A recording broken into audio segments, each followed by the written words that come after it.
Welcome everyone to episode 136 of the Chris Parrish podcast. My name is Chris Parrish, and if you ever wanted to check out an episode, I am thankful you're choosing this one. For more information about what I'm doing or where you can help support me, check out my link tree down below. But if you want to say thank you to the people that helped bring us here, we'll look no further than going to Beardcade YEG, located on 104. Yeah, 104. Yeah, just go to White Ave, Edmonton, Alberta, Canada.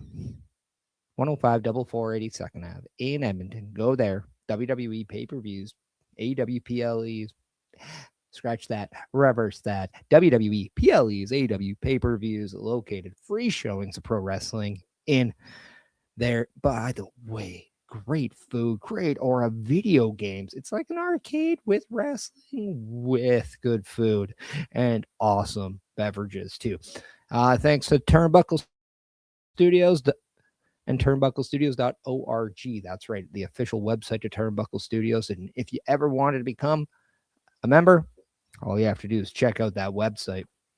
And we also want to shout out Dubby. So go to W.GG and get yourself an amazing amount of products with their awesome catalog. They also have apparel as well.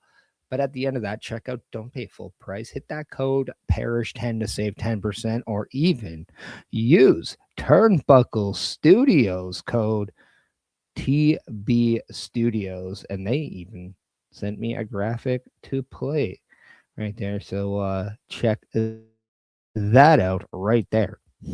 So you can either check out Turnbuckle Studios 10 or TB Studios for 10% or Parish 10 for 10%.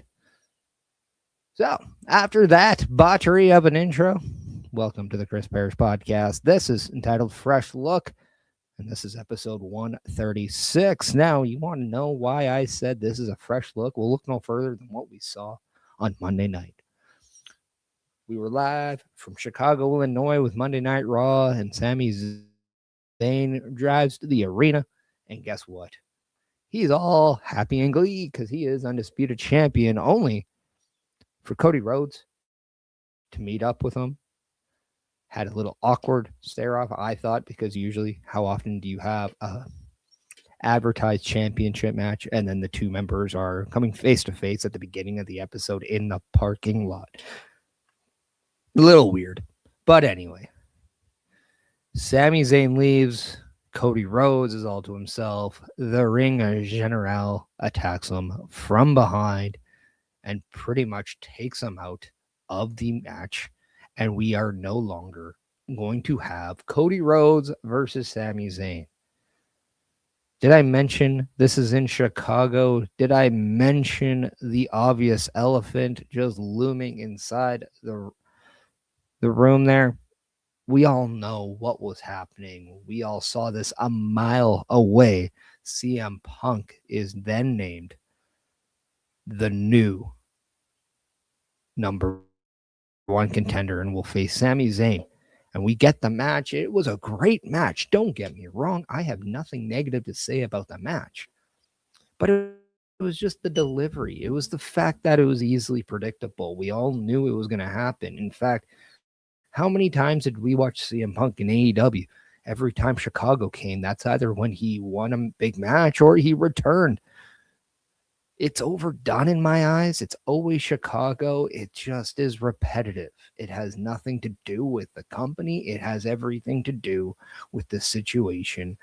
I am a little less surprised to see CM Punk in Chicago. I always expect it. I always think there's going to be a little swerve or a little indirect route to get us back there, but we're going to get there. And I think that's something that I don't know if I need every time WWE goes to Chicago. It's the same as when WWE comes to Canada and, oh, we got to make sure the Canadians look good on the shows because they're home. It's why can't we just use the hometown hero mentality in ways where it actually makes sense to the story. It just happens to work well with one another. So maybe that's just me, but let me know what you think in the comments there. But that is just something I could do maybe without all the time. But yeah, let me know. We then had CM Punk go to SmackDown, open the show. And you know what? We got the obvious. Him coming down. He's going to run off some names of who he likes to wrestle or even fight for the title. He leaves the glooming Cody Rhodes name out of his mouth, only for Cody Rhodes himself to come down to the ring. And what do we get? We get the big announcement that we all knew was going to happen. What they said was going to happen the day after WrestleMania, the eventual Punk versus Rhodes. And we get it at SummerSlam. Now, I'm not going to disagree. I'm not going to say it's not a match I want to see. But again, it comes down to the execution. It was obvious. It wasn't one of those things where they just happened to travel and their paths met. No. This was an obvious, direct, this is what we want to do. So here.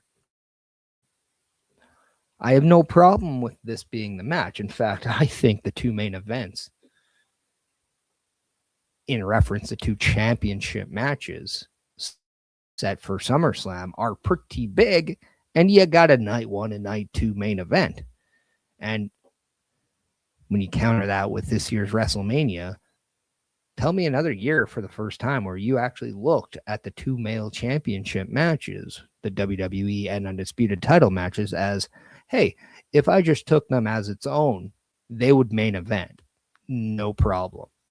They don't need the title to build them up.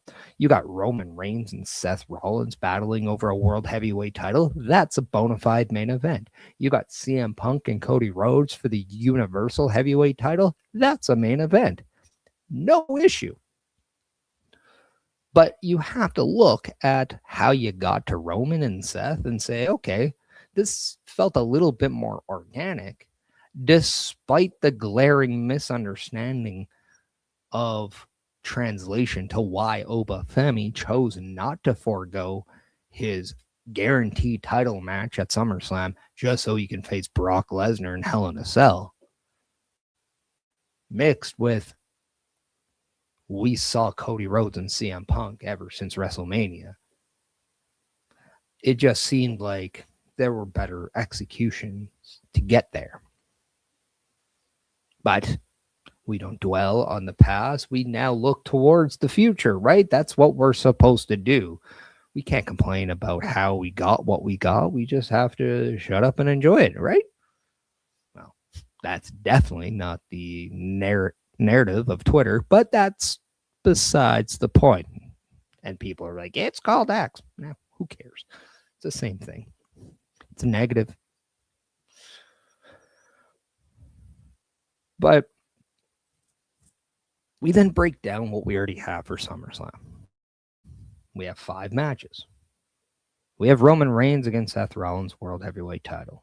We have Charlotte versus Jade, which we all know hasn't been official, but it's pretty much official.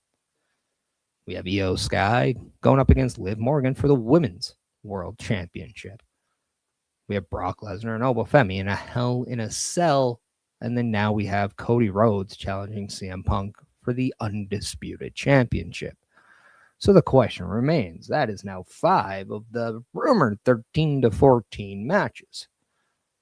So we still got a long way to go, despite the fact SummerSlam is, 3 weeks away. So we're going to get a lot in the next 3 weeks. That's safe to say. We also have Saturday night's main event in 6 days, and only one match has been announced, and that was announced on Friday, where Sami Zayn and Gunther will team up to take on Cody Rhodes and CM Punk. And you have to wonder, with the exclusion of Gunther and Sami Zayn, who, let's be honest, Gunther has somewhat of a gripe still to get a championship match. Sami Zayn is still over rematch, just like Cody Rhodes is. They all, I think, can find ways to get involved in this match if you want to add to it. It actually makes sense, and yeah, it might take down the 1 versus 1, but you know, it does lend a hand of making sense. But let's take an opportunity now to look at what CM Punk winning the title meant, because man, we can have an episode of just talking about what Sami Zayn, just the Sami Zayn situation of losing the title after 9 days from winning it. But CM Punk now is on SmackDown. He is a SmackDown superstar, and as he said on his opening in-ring segment, that the reason that he was not there for 2.5 to 3 months is because he was looking to find a way of how he can land on SmackDown. And it just so happens that he gets the title. And that, in the same way of how Rhea Ripley crossed over from Raw to SmackDown, is the same way CM Punk has crossed over from Raw now to SmackDown. So what does SmackDown look like with CM Punk? Well, already on Friday, he had a segment in the backstage with Johnny Gargano and Candice LeRae. Candice LeRae ran down the riot act to CM Punk, saying that Sami Zayn at least represented hope, and CM Punk took that away. So I hope you're happy with yourself, Candice to Punk. And then Punk just replied, you guys need to change. You got to get back to wrestling. We need Johnny Wrestling back. That's what you're good at. Whatever this is, it's not working. As he referenced the act that we see Johnny Gargano just laying down all the time, and then Candice LeRae acting like nobody's listening to her. Which, let's point out, she was the one doing all the talking, and CM Punk was having the conversation with Candice. It wasn't like Candice LeRae was an echo or a ghost in the room this time. She was a direct involvement of the segment itself. Something that, you know, we really don't see in the way of this made Candice LeRae look pretty good. So that was very nice. CM Punk helped kind of elevate the importance of Candice LeRae, and then just echoed what we all want, and that's Johnny Gargano to not always lie down on a trunk of equipment in the back. He then had his moment with Finn Balor, who welcomed him to SmackDown. We all know that they could run that back, as they both had amazing matches in Belfast and in Chicago.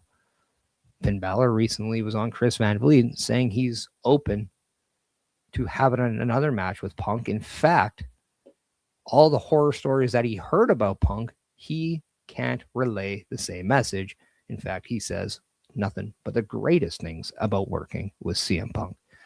Just like I will say nothing but the greatest things about Bobby Stats, who's now here saying hello. And I just like the video on YouTube, and thank you for that. And that is exactly what you can do.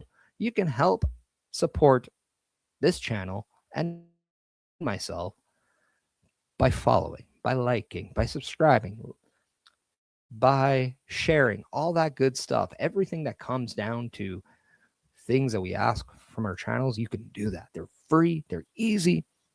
Bobby Stats just showed you how easy it is. That helps the channel not only grow, but gain momentum. And guess what? That allows us to do more, because obviously we would like to reach the highs of highs when it comes to content creation. And that's exactly what doing those little things like, follow, subscribe, rating an episode, all that can do. So whether or not you're on a Facebook, a YouTube, a Kick, a Twitch, an X, or even a Spotify, which you can always find the Chris Parrish podcast on, please do what you can to help support. And just like Bobby, enjoy yourself, because that is the whole purpose of this show. But this isn't the only show you could do that on. We got a whole plethora of shows over at Turnbuckle Studios, so check them all out. Turnbuckle Studios and the Turnbuckle Affiliation Program bring you the week of streams. All times are in Eastern Time. Monday night, we are on call as the Raw Patrol is on duty at 8 p.m. Tuesday brings you the flagship show, Turnbuckle Talk, at 8:05 p.m. Wednesday, we play games with the PlayStation Showcase at 8 p.m. Thursdays, let us power your dreams with the Xbox Showcase at 9 p.m. Friday, we invite you to come for a ride with the SmackDown Security Detail at 8 p.m. The weekend brings you Saturday Night Gaming at 8 p.m. On Sunday, be sure to catch the Chris Parrish podcast at 12:15 p.m. And later in the day, the Locker Room presents Wrestling Recap Delivers at 7 p.m. Always be aware that weekend shows can vary in times, as the PLE Patrol and other watch party streams are always a must-see. Be part of the shows and join the chat every day, and watch all of the latest episodes on turnbucklestudios.org/shows. And please do not forget to drop a like, follow, and to subscribe to all of our channels, and when the time is right, all you have to do is tap in.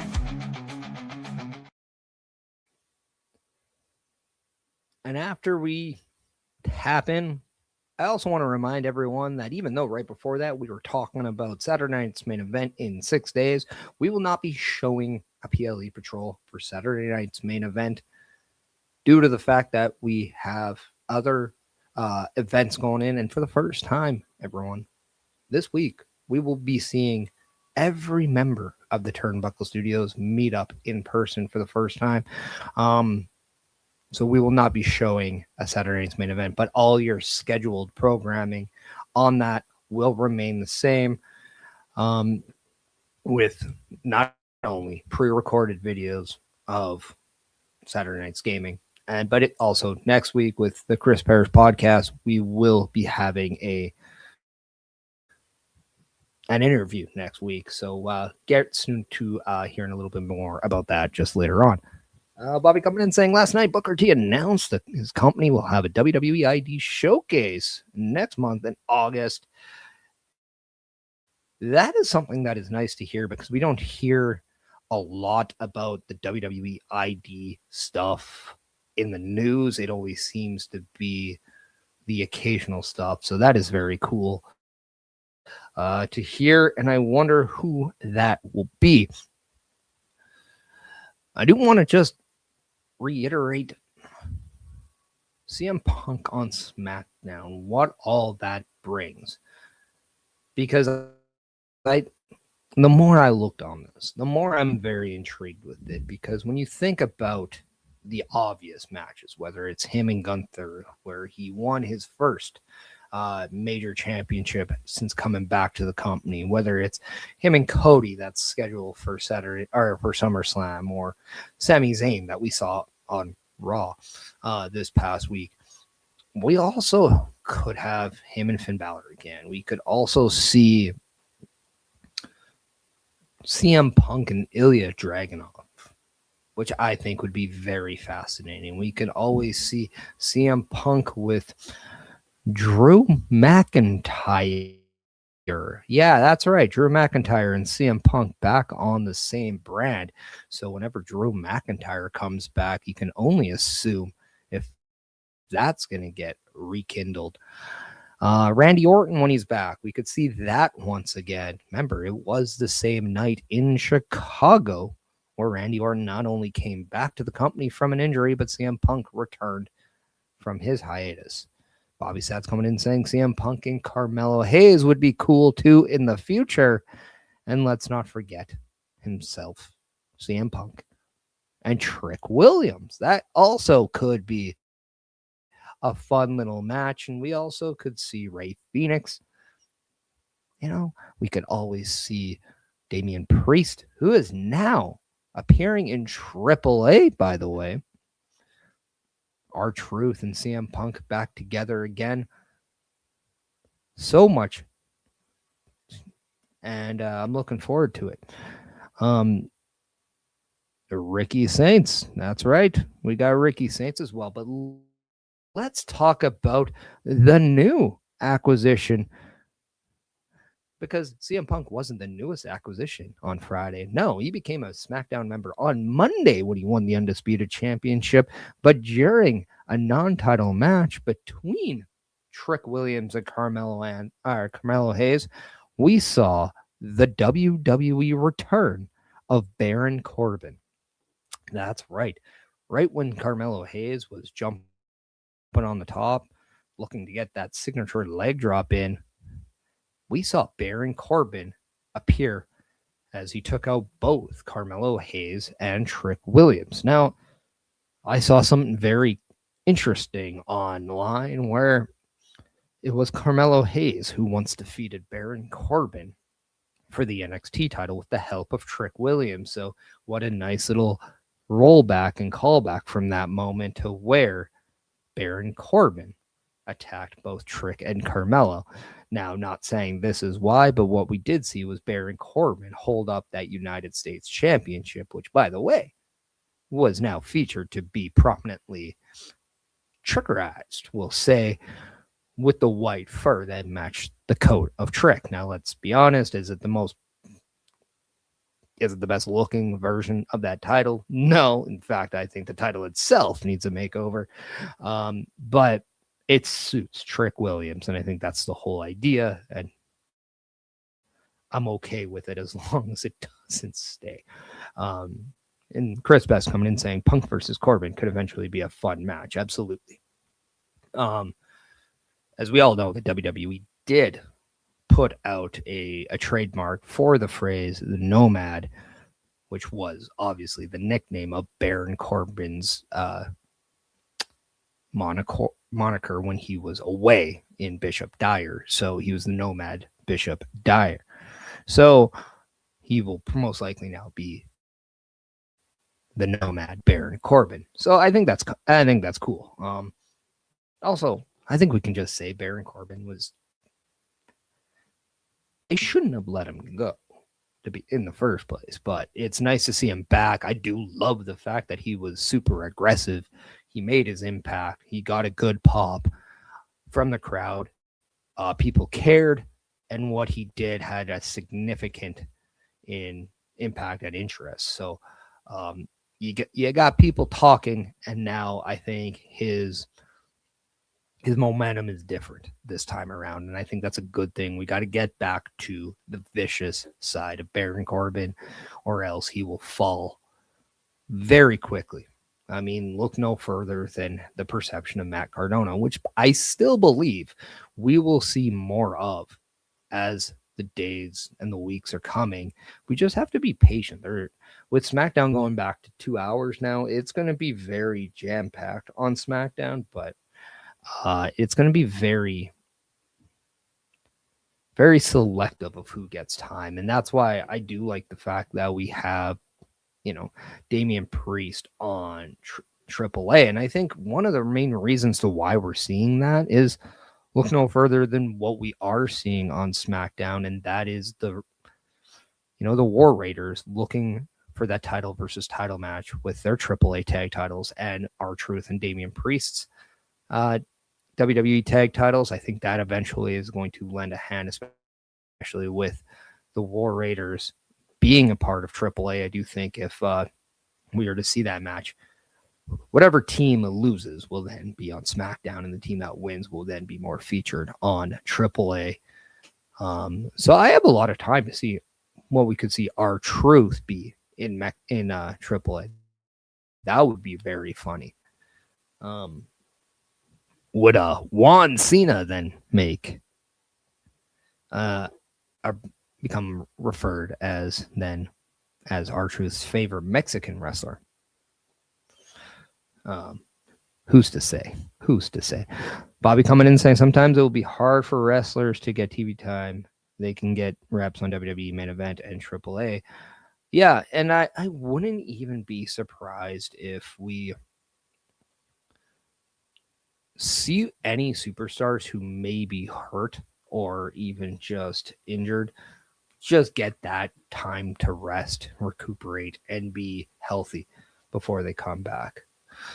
Chris Best saying, with the move to 2 hours, SmackDown will be a lot like AAA. We won't see certain stories happenings every week, but we will see the remainders of those stories. I wouldn't say that's just like AAA. That was happening well before AAA on Raw and SmackDown as well. We saw that even last year when SmackDown briefly had the 2 hours. And that's, I think, what's good about the Saturday Night Main Event. Anything that we do get a little bit of TV time invested to it and not a lot, I think is better suited to be Saturday Night's Main Event, with the occasional match that has, that draw power, kind of that main event feel, kind of like a Punk and Rhodes teaming up against Gunther and Sami Zayn. Like, for example, could we see Baron Corbin and Trick Williams and Carmelo Hayes for the United States title? I do believe so at some point, but could we see that at SummerSlam, or do we see that at Saturday Night's Main Event? I think we could see the triple threat being at Saturday Night's Main Event, with whoever didn't get pinned then facing off with the person holding the title at SummerSlam. So I think that's something we could see. So hypothetically, say Baron Corbin pins Carmelo Hayes and becomes United States champion at Saturday Night's Main Event, we then could see Trick Williams and Baron Corbin for the U.S. title at SummerSlam. So, in essence, that's kind of what I think we could see. I do think we're going to get a couple tag matches. Like, I wouldn't be surprised if we get Michin and B-Fab against Charlotte and Alexa Bliss, especially knowing what's happened with Alexa Bliss now. I don't know if that's necessarily going to happen, but what we could see is something along those lines. Maybe we'll get a couple confirmations to what will become official at SummerSlam. Like, imagine if what we do get is, say, Charlotte and partner, or maybe we get Charlotte and maybe two other partners helping out to face off. We don't know. We do know that what's coming up soon will be Fatal Influence taking on the women's tag team champions. I think we will finally see Nikki Bella make a return here. I do think that's the case. I do think what we are going to get is Nikki Bella not only come back, but then we have 3-on-3. But I do think it comes at the expense of the tag titles. So I do think what we will see is Laney Reed and Fallon Henley win the tag team titles. And as we see that 3-on-2 beatdown, we will see the return of Nikki Bella. And then maybe, just maybe, that is something we will then get a 6-woman tag match, whether it is at SummerSlam or not.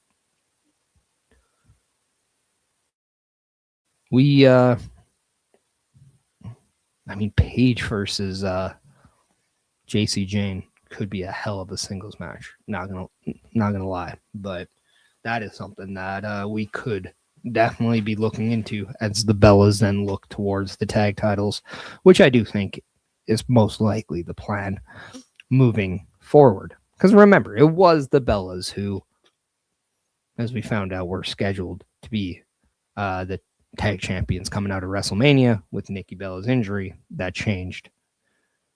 So, very hard to say. I did let everybody know that we were going to have an interview next week. That's right. I know usually I talk about what's coming on next week at the end, but this time I'm going to do something different. Next week will be a pre-taped episode because I had the pleasure of sitting down and interviewing wrestling's pop star, Jesse Bieber. And this time, in this clip, I talk about what it was like working with Alex Shelley. And then eventually A kid came over at the My apologies. That is the wrong clip. That is something that I did not think was going to happen. So here is the next clip. And let me tell you, no matter if this is a pre-taped, please sit back and enjoy this one next week. It was a lot of fun getting to know wrestling's pop star. So please check this out. And now, here, let's take a little bit of a listen to on what it was like with Jesse Bieber working with one half of WWE's former tag team champions, the Motor City Machine Guns. Let's hear about him with Alex Shelley. As it looks like StreamYard is not allowing me to play this episode or this right now, so we will get back to that. Sorry about that, everyone. StreamYard was just being a little weird with playing, so in due time. But let's check out what you can find if you go to turnbucklestudios.org/shop and /join. The Turnbuckle Studios store is open for you 24 hours a day, 7 days a week. Get the merch and represent the best from the shows you watch on a weekly basis. Multiple styles to choose from with over 10 products available. Don't get left out and pick up all your favorites today. Find us at turnbucklestudios.org. A Turnbuckle affiliation program is looking for more people. If you have passion level for pro wrestling, sports, videos games, or something else, then Turnbuckle Studios is the place to be. If you have ever wanted to pursue content creation and want to join our team, then we would love to have you. Check out turnbucklestudios.org or contact us by email today because your future is now, and we want you to tap in.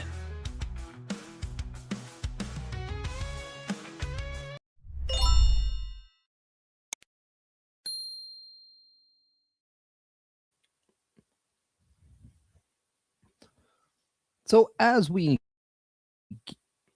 get a little bit closer to SummerSlam, we will clearly talk more about that in 2 weeks' time when I can not only come back for the next live episode, which will be right before SummerSlam. Let's talk about some of the other things away from SummerSlam. In fact, let's talk about one thing that actually is on the verge of possibly affecting SummerSlam. Talked about 5 matches being official for SummerSlam. One that's in doubt is the Women's Championship. That's right. Rhea Ripley, who is your WWE Women's Champion, recently revealed that she has a partial torn in her meniscus. That is why she's not only out, but as of right now, she is about a month or so out of action. And we still don't know what is the time of expected return. I'm going to put this out there. Do we look at this as an unfortunate series from Rhea Ripley and say, hey, maybe it's just the best for this company to take the title off Rhea Ripley and then maybe tell Jade and Charlotte, hey, your match now at SummerSlam will now be for the vacant title. And then you can have Rhea Ripley versus whoever when she's back. The reason why I suggest this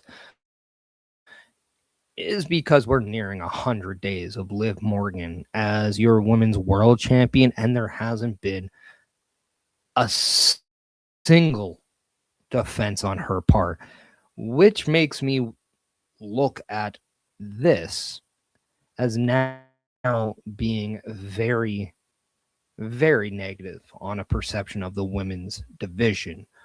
You have 2 women's titles that have been making Roman Reigns even since look like a walk in the park. Ever since WrestleMania, Liv Morgan hasn't even defended the title, and for the last month or so, we haven't even seen anything from Rhea Ripley. The last time Rhea Ripley even did anything with the title, she successfully defeated Jade Cargill. So we're now leaning into very deep waters with the women's division on the major titles.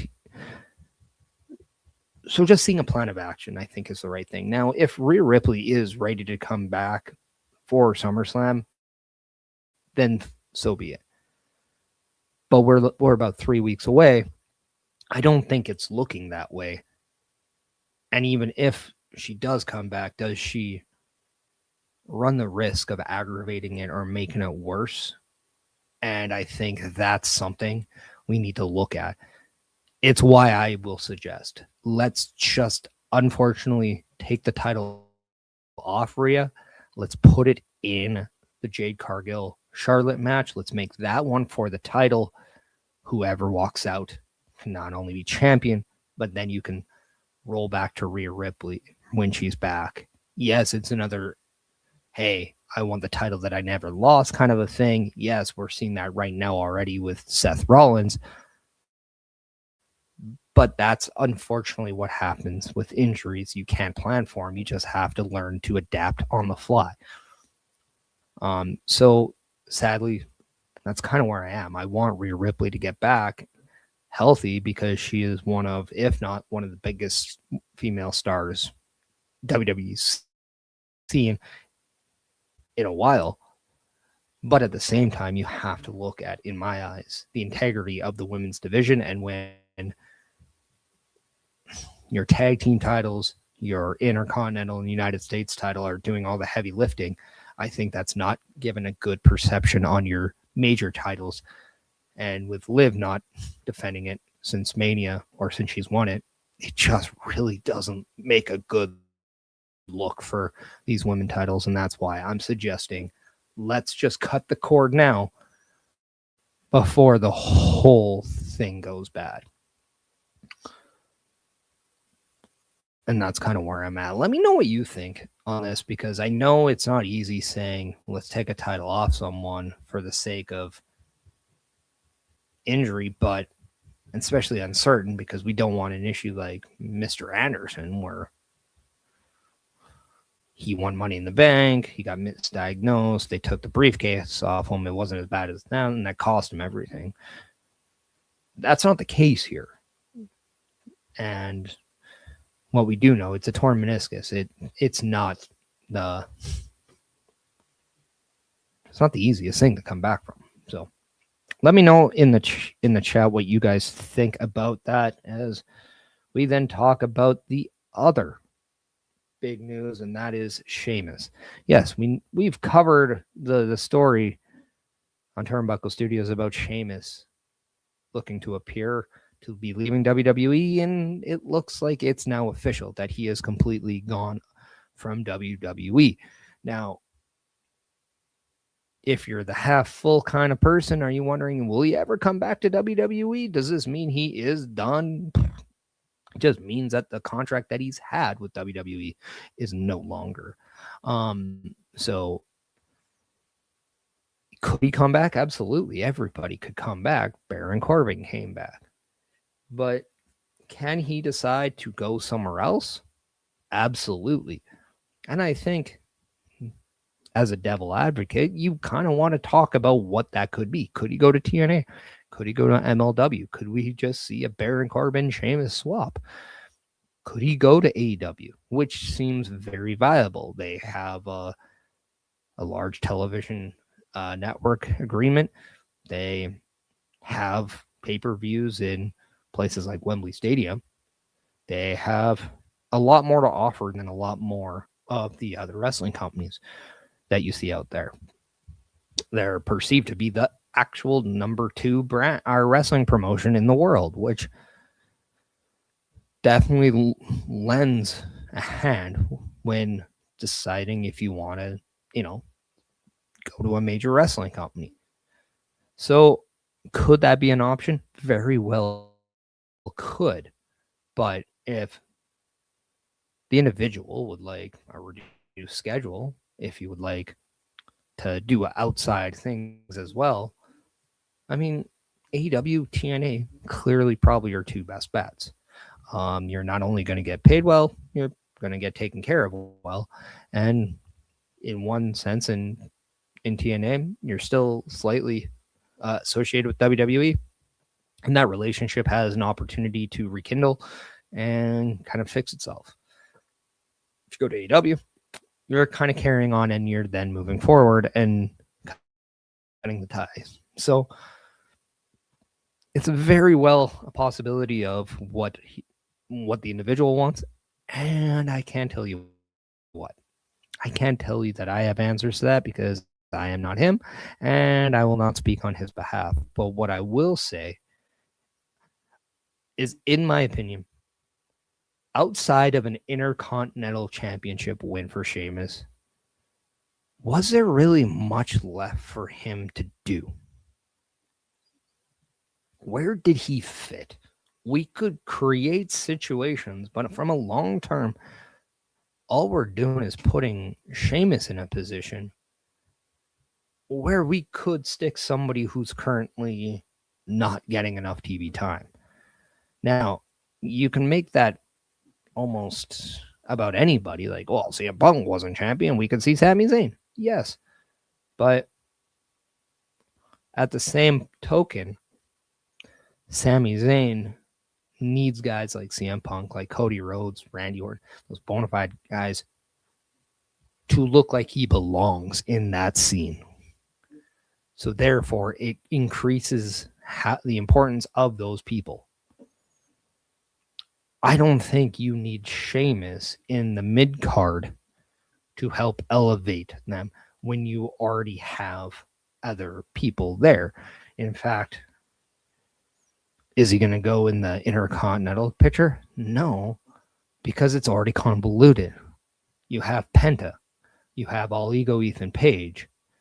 You have Rusev. You have Javon Evans. You have Chad Gable. You have Joe Hendry. You have, when he's back from his torn tricep, Logan Paul is right there. So there is a lot there already. If you go to the United States picture, now you have Baron Corbin. Now you have Carmelo Hayes, Trick Williams, Ricky Saints is right there. Could Finn Balor be there? Could Matt Cardona be there? Will Ilya Dragunov take back shape? If Johnny Gargano's going to wrestle more now, is he going to go after that championship? And then you look at Miz, Kit Wilson, Danhausen. They're pretty convoluted mid-cards. So really, are these championships really something that you want to see? And I think that's why, sadly, like Sheamus, almost 20 plus years with WWE, or almost 20 years. Like, it's sad to see him leave. But when you look at the landscape of WWE right now, it's hard to slot him in, especially when he's hurt as much as he is. It's just really hard to commit to him when you're not getting that return of investment.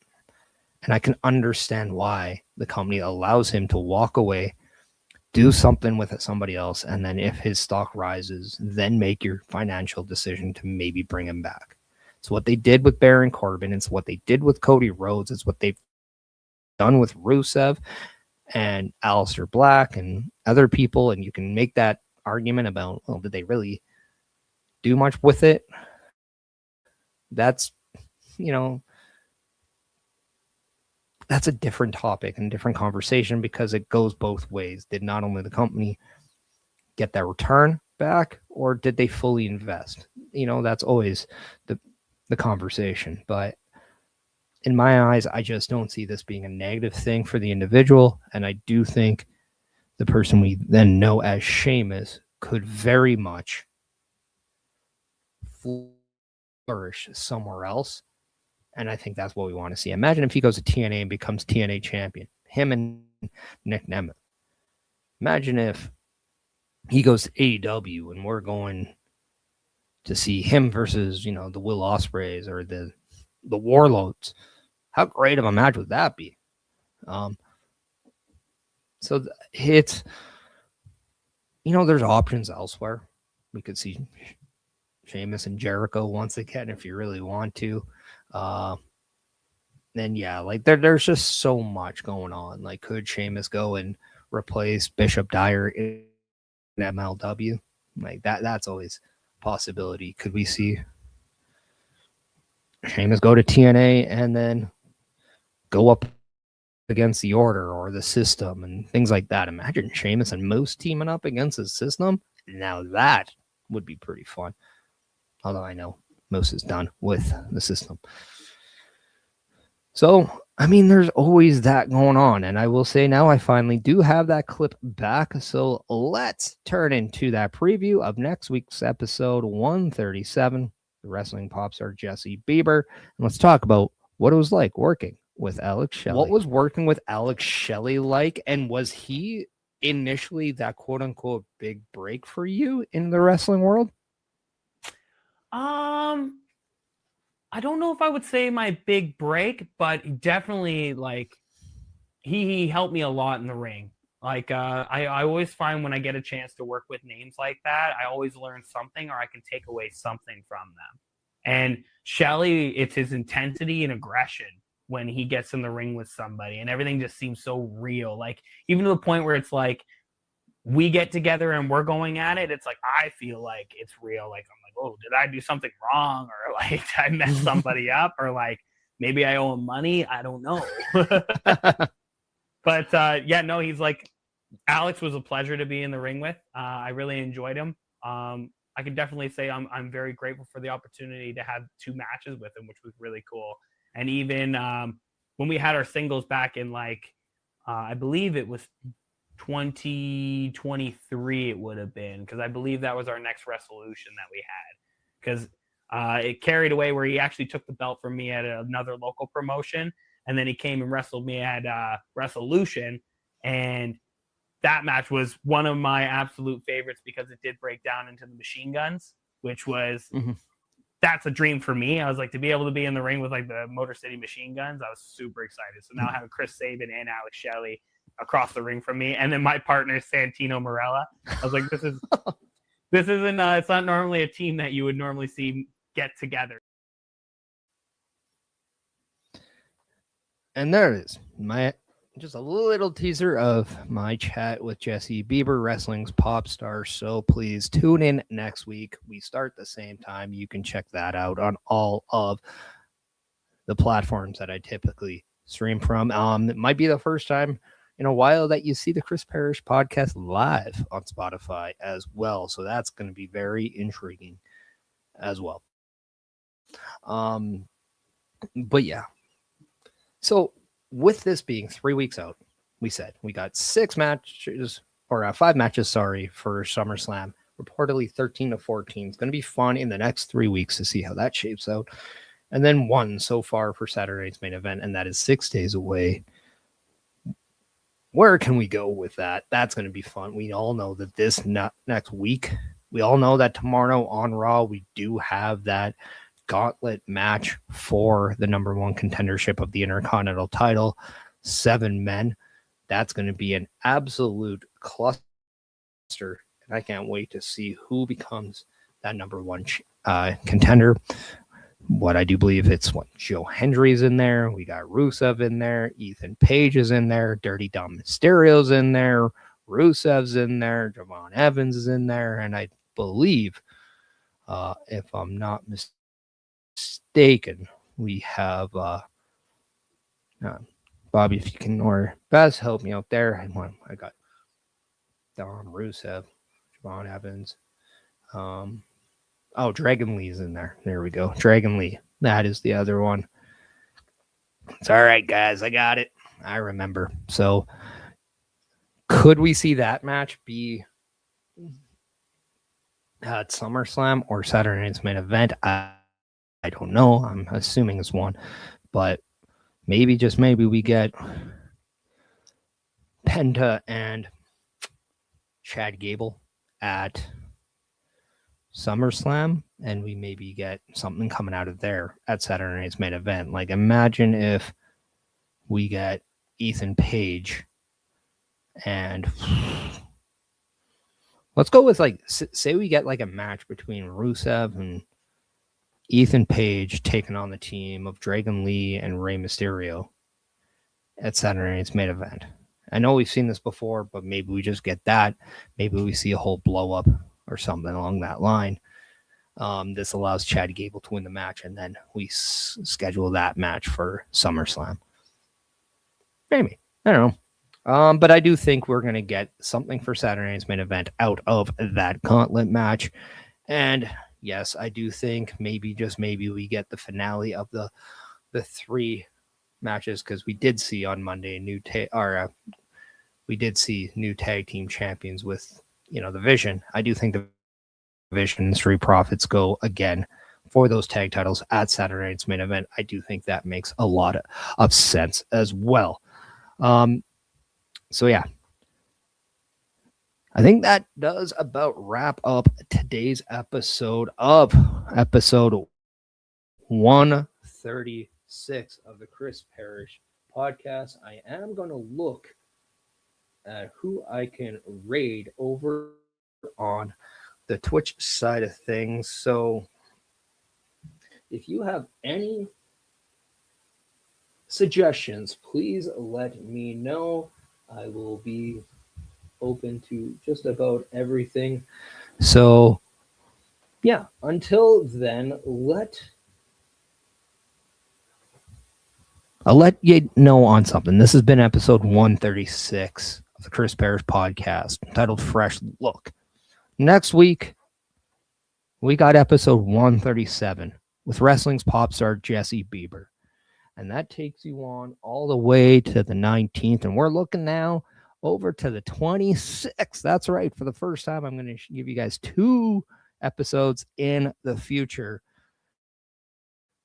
Then we have 138, and that's going to kick off right before SummerSlam. And we're coming back with you at episode 138, Summer Skull.